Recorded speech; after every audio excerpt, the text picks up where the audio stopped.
Today, I invite you to slow down, to take a deep breath, and to join me on a journey through one of the most beautiful and essential teachings in Mahayana Buddhism, the Sutra of Compassion. This sutra connects us to Avalokiteshvara, the Bodhisattva of Great Compassion, who listens deeply to the cries of the world. It's a powerful reminder that compassion is not just a concept, it's a way of living, a way of opening our hearts to relieve suffering, both in ourselves and in others.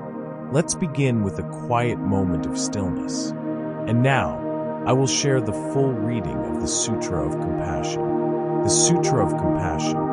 Long ago, Avalokiteshvara, the Bodhisattva who hears the cries of the world, sat in deep meditation.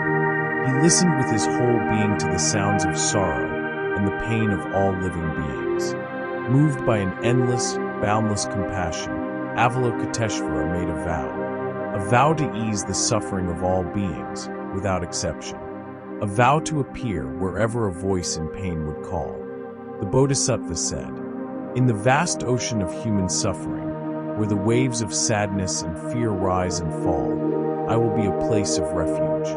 Where beings feel fear, I will manifest as courage. Where beings feel loneliness, I will manifest as presence. Where beings feel pain, I will manifest as comfort. Whoever sincerely recites my name, whoever calls upon me with an open heart, will find comfort, strength, and clarity." Avalokiteshvara continued, "Suffering is born from attachment, from fear, and from the illusion of separation.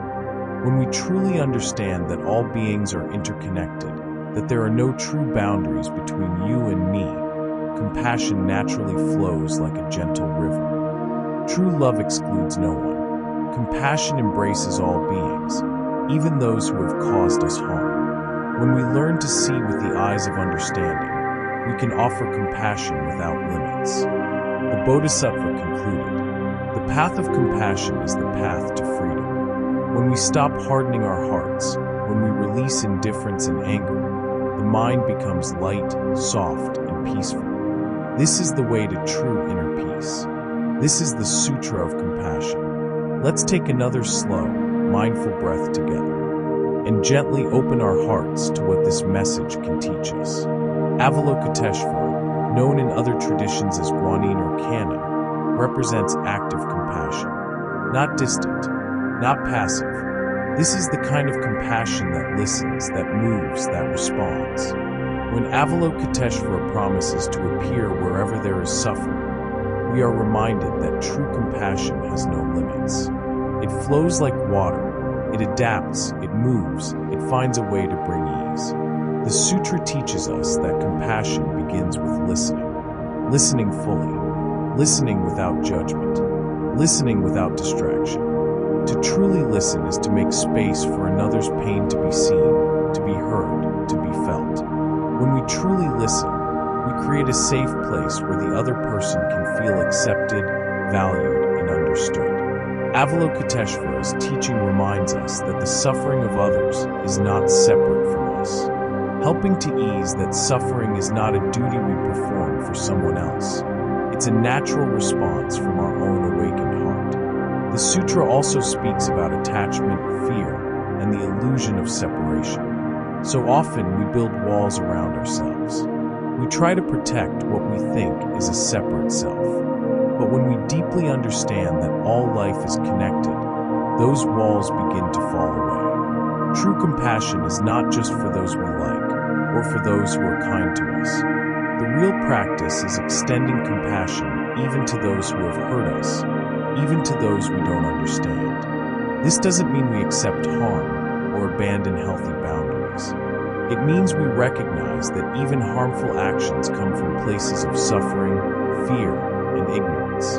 The Sutra of Compassion invites us to cultivate a heart wide enough to hold all of life, to remain open even when life is hard, to stay soft even when pain visits us. Avalokiteshvara also reminds us that compassion is a path to our own freedom. When we cling to anger, when we hold on to resentment, we lock ourselves in. When we let go, when we offer understanding, we we free ourselves. The sutra is not just something to recite, it's something to live. Every time we listen with patience, every time we respond with gentleness, every time we choose empathy over judgment, we bring this sutra to life. When we recite the name of Avalokiteshvara, it's not a magic formula. It's a way of coming back to the present moment. It's a way to remember our capacity to love, to listen, to care. In moments of pain, in difficult days, we can close our eyes, breathe slowly, and whisper, Avalokiteshvara, I am here with you. Please help me open my heart.